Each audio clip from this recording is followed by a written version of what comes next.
let's get into what I thought was the most interesting segment in the entire show, and it was a split second. So we're Mm. backstage, and Renee Paquette is trying to get a word with Swerve Strickland. Yeah. Well, as she's standing in front of Swerve Strickland's locker room, who runs by her to then try to get into the locker room of Swerve Strickland, but his arch rival, Hangman Adam Page. Yeah. Now, Swerve was not in the locker room. So then Hangman just runs by Renee again.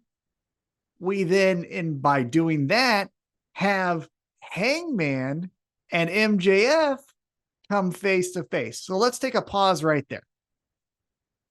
Obviously, we're going to get a word from Swerve Strickland because of his battle, his feud currently with Ricochet. Ricochet has a match tonight against AR Fox. AR Fox and him, buried the hatchet. So what would his thoughts be on this match? That makes sense. What do you make of Hangman trying to find Swerve? That was interesting. Yeah, we don't know. Is he trying to find Swerve because, like, I'm ready to fight him again tonight? Or was it, you know what I mean? Let's rewind a little bit. The last time we saw Hangman Adam Page, he was having his world crumble in front of him when he realized he ended the career of Chris. Was he maybe going to say, listen, I started this 12-step program. This is my making amends. Brother, I'm not calling this. I'm not calling it because whatever. Sounds like you're calling it. Well, what I'm saying is, like, I said it, but you're floating the idea. Like, I didn't call Kenny Omega as the sixth exactly, man. Yeah. Right. Yeah. But I did say, if you remember, a few months ago, that the two people that takes down the Death Riders is Swerve Strickland and Hangman Adam Page. If you could turn up the chaotic violence of the Death Riders, having Swerve and Hangman violent up, right? Then to take out John Moxley. Be like, listen, John Moxley has beat the shit out of both of those guys. Yeah, listen, I hate you with every fiber of my being, but I want to be able to continue to be here so I can find you and legally kick the shit out of you anytime I want. So we need to save this place. So we're going to not kill each other today while we kill them. Mm-hmm. Exactly. Like, all right, let's ride. Literally, right. Could be like, let's ride. And you just look at his horse and be like, nah, I'm cool, man. I'll meet you there. A car pulls up and he gets into the car. Yeah, he's like, no, I'll meet you there. Yeah. So, you're good. You're good with that, man. So, I don't know. I think, look, that's fun.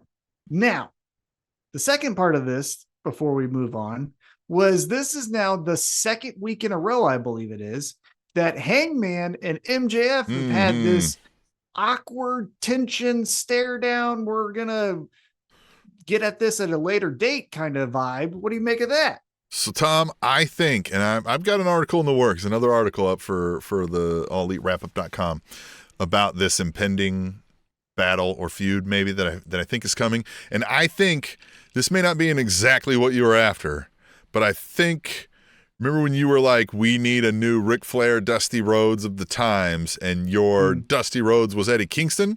I think we may be filling in Hangman for this with Eddie Kingston's long-term injury, and then we'd have to build him back up into that. And I think maybe it's a little more ready to do it with this and the character depths of both of these guys. Yeah. Oh yeah. The stuff we can pull on this would probably even fit better than your Eddie Kingston point. You know what I mean? Because I just don't think we've done enough work here with Eddie Kingston, and I think we're going to get something along those lines, and we're going to explore some emotions and depths from these two fellas that you wouldn't have seen in wrestling otherwise, I think. Well, and another thing that would add to the, two pillars of the company fighting for different philosophies of how they see wrestling is they're both day one guys, right? Yeah. For as much as I love Eddie Kingston, and he is right there, one of the greatest of all time, he's not necessarily a day one AEW guy. Hangman showed the damn logo of AEW that, we discovered what that looked like. And then MJF, I believe, was like the second match of AEW Dynamite history or something like that. So that would also add So let me throw this in there too. Moxley is, prior WWE, but I mean, a day one guy, essentially. He's a day one. AEW, Yeah. and also has his vision of what AEW is and how to get over. And yeah. You want to talk about pillars here? I know we tried to make these young up and comers, but like Moxley is a pillar of AEW. Yeah. Right. We need to fight. Hypothetically, we need to fight WWE. You're not grabbing Sammy Guevara. You're grabbing John Moxley. You know what I mean? Misfit mess. Lisa says anything to get MJF to evolve his promos and go back to trying. Well, yeah, I mean, look, if you were like, hey, get in the game, right, Tom? You're up to bat, and pitching is Steve from the factory. You're gonna be like, oh man, fine. Yeah. But then you say it's Clayton Kershaw. You're like, I'm gonna show what happens here. Yeah. I agree, because the post MJF, surgeries and kind of time off from being the champion for a year and doing every single show, a convoluted mess of a story with Adam Cole, which then we've moved on from. Yeah. And then now dirt old 1994 Adam Cole. Yeah, exactly. And now we've got Jeff Jarrett. And so it's like, he's also not working with the best, in my opinion. So, but I will agree. He is kind of playing the hits with the promos. Yep. You kind of have to in this regard with Jeff Jarrett. But the most interesting MJF has ever been was, the origin story of how he became MJF because of CM Punk leaving the WWE, and that left him in a vulnerable state. Like those kind of revealing promos. Yeah, that's the absolute best of MJF. MJF should have said, the reason I hate you is because I'm MJF and like you are JJ, and like I can't have that. Like you can't be out here with two J's when I've got a J. Like you can't represent anything about me because you suck. You're the worst. You're carny trash. I'm going to beat the J's out of your name. You're going to be F-era. Well, Eric. Yeah. So let's talk about what he says here. He goes, he first off says he ain't going to let Hangman Adam Page ruin his mood. So like, fucking get out of here. He kind of yells down the hall. I did like that. He's like, I'm fine, And actually, time out real quick. I loved this style of a segment, because it's not the camera's there and the wrestlers don't know, but it's also not, they just happen to be standing off camera. Like that could legitimately happen, that MJF is walking to catering.